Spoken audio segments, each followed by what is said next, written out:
Hi guys. So for this week's critical thinking, I was really I've been having sort of fun with the last week's and this week's chapters, the book chapters 12 and 13th. And so to begin with, I want to say that I saw the connections here because in chapter 13 there's still some it resembles a lot of sociocentrism in large companies and how bureaucracy plays a big role here. So the one thing that I want to make highlight of is that there was a part here that says that uh, thinking that challenges the status quo is stifled. So I think this is so very truth.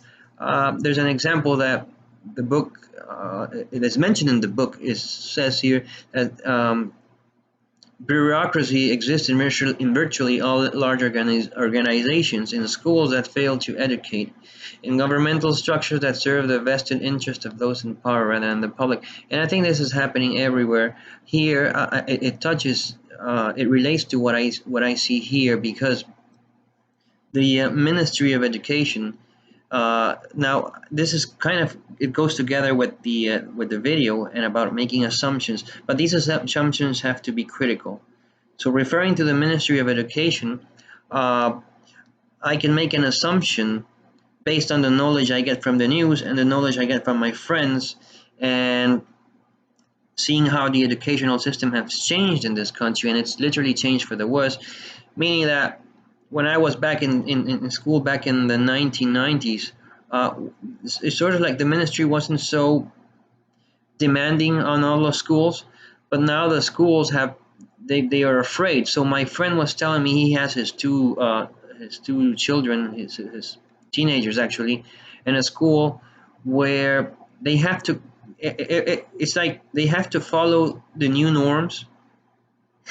For example, norms regarding Independence Day and marching and stuff and painting on murals and social work that it was never seen before, and they're actually obliging parents to buy things for their kids, for their teenagers, for their children, and sort of imposing these rules. And this never happened before. So this is, I think, this is a problem of if we're gonna focus on an organization. I think that schools, as individual organizations, whether private or public, are actually taking in everything that the Ministry of Education tells them to do. And here's another assumption, but it can be proven.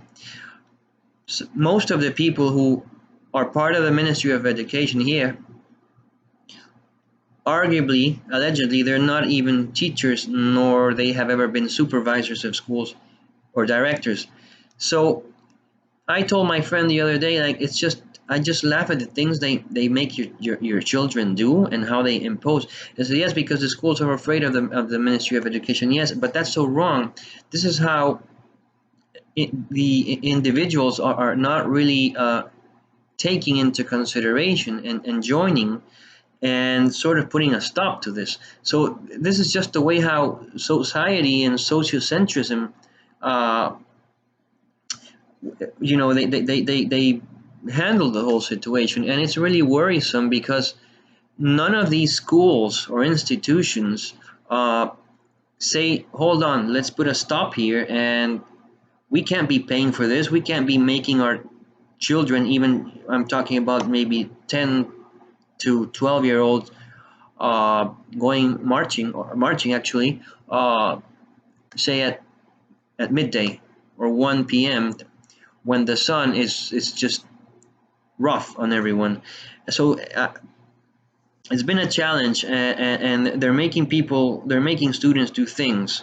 And so going back to what the video says, it's sort of connected because we have to make assumptions of what's happening. I'm making an assumption here of what I know, of the stuff I've read, the newspaper, my friends, testimonies, and but we have to think critically. And in order to think critically, I think that these schools, the leaders, have to sort of gather all these parents who are paying and who are just accepting the payments and accepting everything they throw at them without really refusing anything. So there's a big mistake here And this is about reflection, this is about critical thinking. So this is how I associated making assumptions from the video and what the book has to say when it comes to organizations and being showing ethical standards, which they don't. It's all relying on the interest of the people who are on top. So I connected the school system here with the Ministry of Education,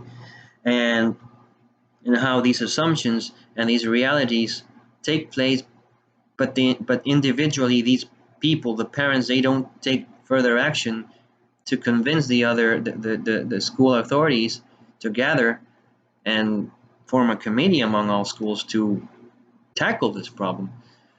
Those are my thoughts.